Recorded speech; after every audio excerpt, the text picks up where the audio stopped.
Et pour une fois, je suis d'accord avec toi, Internet. C'est une merde et une insulte au film précédent. Quelque temps après le premier film, le crime ravage toujours les rues de Détroit et l'avancement du projet Delta City de OCP est fortement mis à mal. Principal problème, l'arrivée d'une nouvelle drogue catastrophiquement addictive, le nuke. Les policiers sont dépassés, leur manque de moyens les pousse à démarrer un mouvement de grève et la ville est sur le point d'être privatisée pour défaut de paiement. Un seul Robocop ne suffit plus pour la firme qui investit des sommes colossales dans la recherche et le développement d'un nouveau modèle, plus avancé et dangereux. Problème, aucun des autres projets d'essai ne supporte la transformation. Désireuse de faire aboutir ce projet quel qu'en soit le coût et de rendre Robocop obsolète parce que...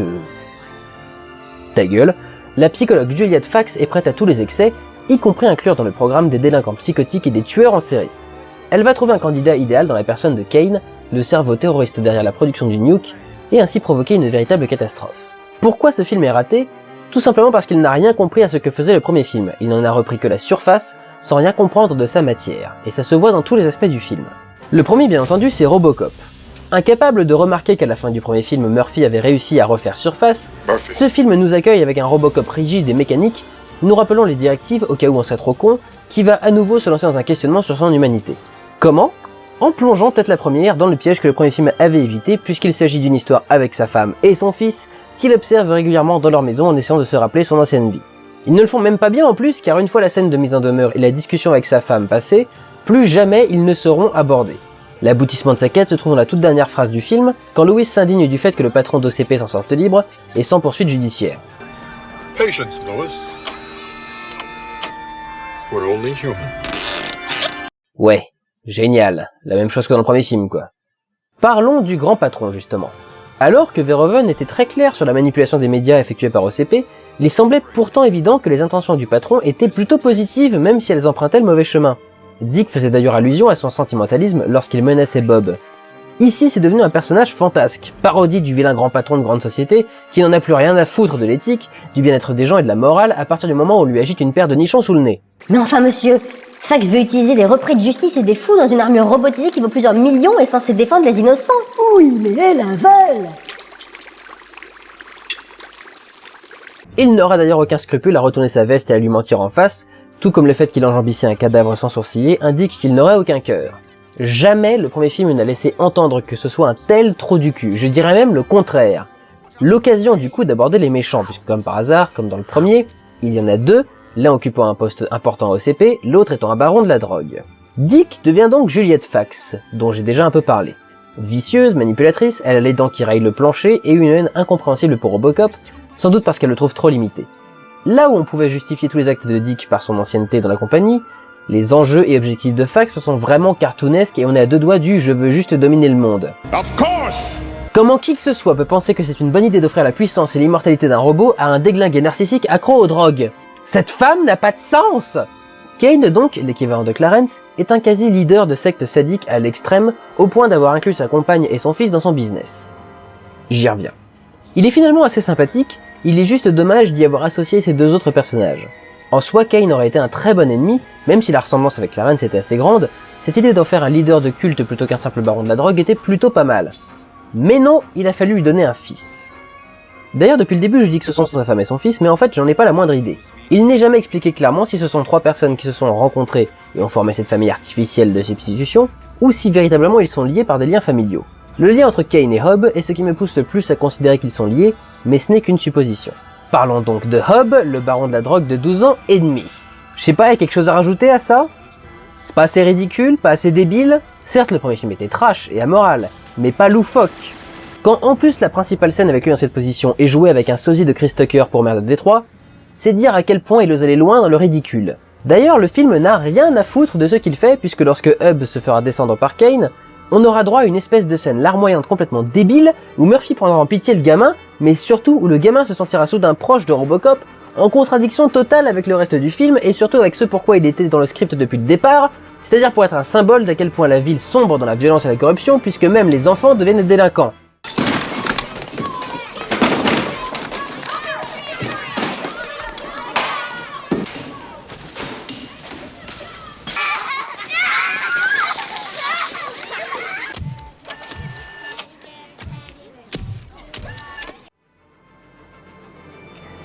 On va revenir là-dessus, mais d'abord, qui est responsable de tout ça? Eh bien, vous n'allez peut-être pas me croire si vous n'êtes pas au courant, mais le scénario est signé par Frank Miller, le scénariste de comics responsable du Dark Knight Returns, et le film est réalisé par Irvin Kershner, qui a fait Star Wars épisode 5. Mais en fait, pas vraiment. À cette époque, une grève des scénaristes frappe Hollywood, et la plupart de ceux qui sont syndiqués ne bossent plus. D'où l'idée d'aller chercher un auteur de comics, et non de cinéma, à l'univers sombre et glauque. Frank Miller avait écrit un script très violent et dur, comme il en a le secret, mais les studios ont décrété qu'il était impossible à filmer. Ils ont donc massacré son scénario pour en sortir cette bouillasse, sous le regard bienveillant de Kershner. À vrai dire, peut-être que le scénario de Miller n'était pas si bon que ça, parce que j'en ai lu, une bonne grosse partie de l'action est présente dans le 2, tandis que le message est un peu plus présent dans le 3. Miller a en effet fini par trouver un dessinateur avec lequel il a adapté son script en comics, et on ne peut pas dire qu'il ait trouvé grâce aux yeux des fans de ce médium. Au fait, juste comme ça pour vous faire baver, que dis-je pour provoquer un orgasme chez vous, je vous demande de concentrer votre attention un petit instant sur ceci.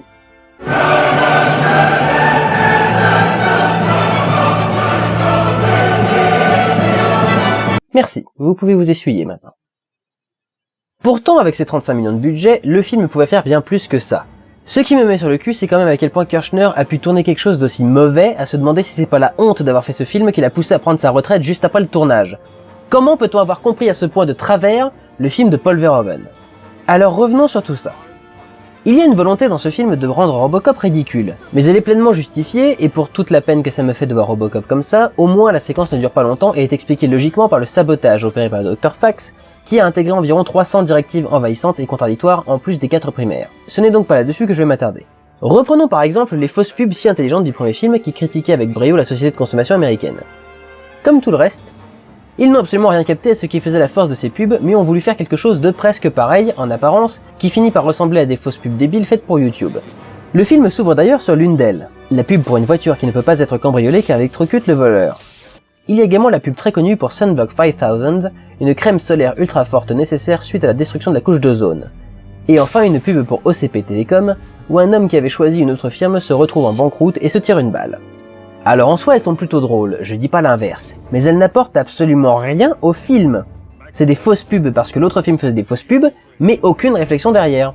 Celle sur la voiture peut encore à la limite faire écho à la grève des policiers qui incite les gens à se défendre eux-mêmes, mais son format est tellement trafiqué pour faire croire que c'est le début du film qu'elle ne ressemble plus du tout à une pub, juste à une farce ratée. Celle sur la crème solaire est très drôle, mais c'est bien la première fois qu'on nous parle de pollution. Je vous ai dit que c'était complètement gratuit! C'est encore la plus réussie car elle a au moins compris que l'idée était de rendre attrayant quelque chose de dégueulasse, ce qui rappelle un peu le jeu de société sur la guerre froide du premier. Reste qu'elle n'a rien à voir avec l'histoire du film. Et enfin avec OCP Telecoms, la démonstration de l'inverse. Montrer le mec qui a fait confiance à la marque adverse se suicider n'a rien de commercial. Le but d'une pub c'est de créer le besoin, pas de menacer. Ce qu'on doit voir c'est le client satisfait. Ça ne déclenche aucun réflexe d'achat de voir un mec se flinguer. C'est sombre pour faire sombre, totalement gratuit et glauque, la pub crée un effet d'angoisse qui n'incite certainement pas à la dépense. Ensuite viennent les JT. Pour le coup, ils ont au moins compris que c'était de la manipulation et de la propagande, et le film s'en sert pour faire de l'exposition. C'est bien d'avoir compris, maintenant il faut aussi réussir à bien le faire. Si on veut laver le cerveau des gens, on ne dit pas ça. Environmentalists call it a disaster. But don't they always? L'idée quand on veut vendre du coca aux téléspectateurs, c'est de ne surtout pas les faire réfléchir. Or, si on leur présente la théorie d'un camp adverse, on provoquera forcément un début de questionnement. En faisant cela, le film a voulu montrer que les écolos étaient moqués et déconsidérés. Mais cette façon de faire est totalement grossière. Il fallait tourner l'info différemment. Dire que si certains détracteurs voyaient l'explosion d'une centrale en pleine forêt amazonienne comme une catastrophe écologique, OCP assure que blablabla blablabla. On ne termine pas avec une question.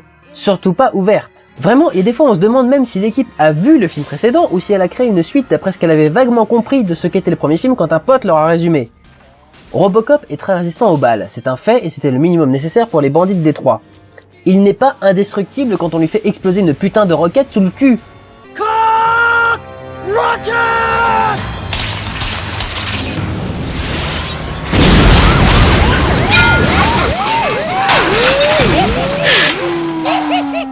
Il suffit de voir la fin du premier film, Murphy a fini dans un état lamentable en se faisant simplement canarder par des flics. À ce propos d'ailleurs, lorsque Kane, Hobb et les autres criminels le découpent en morceaux, j'ai quand même beaucoup de mal à croire au problème de financement des réparations. On va pas me dire qu'ils ont créé un cyborg à plusieurs millions destiné à combattre le crime dans la ville la plus pourrie criminalité des USA, et qu'ils n'ont jamais prévu de pièces de rechange ou de budget d'entretien. Cela dit, vu le niveau des dirigeants de la boîte, ce ne serait pas surprenant. For all the shooting he does, I've never once seen him take the time to do anything nice, like visit an orphanage. Today, kids at Lee Iacocca Elementary School got to meet in person what their parents only read about in comic books. Certes, Robocop premier du nom était un film violent. Celui-ci essaye de perpétuer la tradition, mais comme pour le reste, un peu n'importe comment. Et que je te fous une cervelle avec un bulbe rachidien et des yeux, et que je t'ouvre le bide d'un mec au scalpel alors qu'il est encore conscient, etc., etc. Mais dans la scène de Murphy, ce n'était pas la violence le plus fort, rappelez-vous, c'était l'état d'esprit dans lequel elle était pratiquée. Ici, tout est tellement artificiel avec la tradition du « je croyais qu'on allait juste lui faire peur » sorti par la gonzesse de Kane qui plus est, et le fait qu'il force Hob à regarder, que rien n'a d'impact. La seule scène d'ailleurs qui reproduit avec brio cet esprit, c'est celle où Kane tue sa compagne.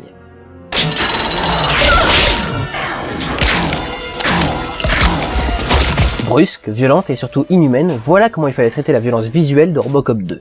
À propos de Kane d'ailleurs, saluons la prouesse technique d'avoir un visage en 3D calculé en temps réel sur le plateau de tournage. Le film aura au moins servi à faire avancer les techniques de la motion et de la performance capture. Irvine, qu'as-tu fait Irvine? D'où t'est venue l'idée de traiter Robocop comme un cartoon pour jeunes adultes? Pourquoi je dis ça? Vous avez déjà entendu un électrocardiogramme fonctionner comme ça?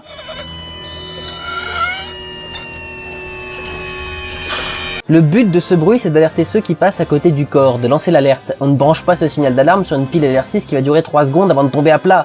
En fin de film, le combat entre Robocop et RoboKane prend plus des airs de Bip Bip et Ville Coyote que de combats titanesques.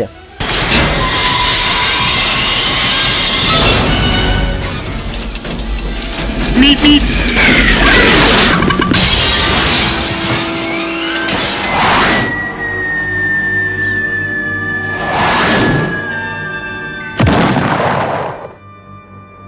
Mais ô rage, ô désespoir, le regretté Kirchner était-il si mauvais? Bien sûr que non, mais c'est un excellent réalisateur, pas un excellent scénariste. Il travaille avec ce qu'il a, et manifestement il n'avait pas grand chose sur ce film. Si plusieurs scènes sont étranges et incohérentes, comme celle où le PDG se rend dans une pièce spéciale juste pour qu'on lui montre 2 vidéos de prototypes dont on sait qu'ils ont raté, alors qu'il aurait été beaucoup plus intelligent de montrer un test en temps réel, en revanche il sait très bien filmer le cycle de la violence qui s'installe à Détroit, notamment dans la première scène où on voit divers agresseurs se faire eux-mêmes agresser, ce qui me rappelle un peu les réactions en chaîne chères à Jeunet, et surtout il donne aux scènes d'action une pêche et un mordant très agréable à voir. Encore une fois, le problème c'est pas de vouloir changer d'orientation, c'est de se demander si c'est d'une, bienvenue, et de deux, si c'est réussi. Et c'est non pour les deux.